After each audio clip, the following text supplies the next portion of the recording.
pa rin kung hindi kita pinakasalan. Hindi. Ikaw ang wala kung wala ko bilang asawa mo. Ano iisipin ng iba sa'yo?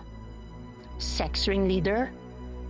A man na kailangan mag-drug ng babae just to get laid? Oh, sige. Ano, wife beater? Better yet, wife murderer. How do you want to be remembered, Eddie? I loved you. To the best of my abilities, I loved you. Lahat binigay ko sa'yo, lahat. Oo. Pain, insecurities, jealousy. A life full of guilt. Alam mo ba, akala ko yung mommy mo ang pinakamasakit sa utak ko. Because I thought we were gonna be living this life together, so I brushed it aside. I thought we were partners. I thought you loved me. Pero nagkamali ako. You are the worst kind. Isa kang traidor because hindi ka marunong magmahal ng tama. You don't even know anything about self-awareness. You ruined the best days of my life. And now, I'm forever ruined.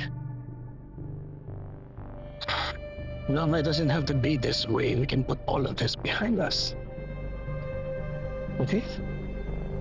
Don't touch me, you monster. Minahal kita. I loved you with all my heart. And it's now time for me to love myself more. Hindi lang si Ate Helena ang biktima niya. Marami sila. Kaya please, gumising ka. No! No, Noreen! Because what is one more mistake? Basta makita na kita na matalo ka. Shari! Shari! Shari! Bumalik ka dito. Sino rin yan?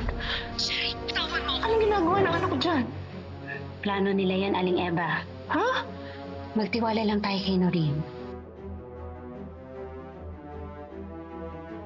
Sigurado ka bang ligtas sila? May taga-MBI dyan? Magtiwala lang ho tayo kay Manggado at Migoy. Sigurado ako hindi nila papabayaan si Noreen. Bitawan mo ako!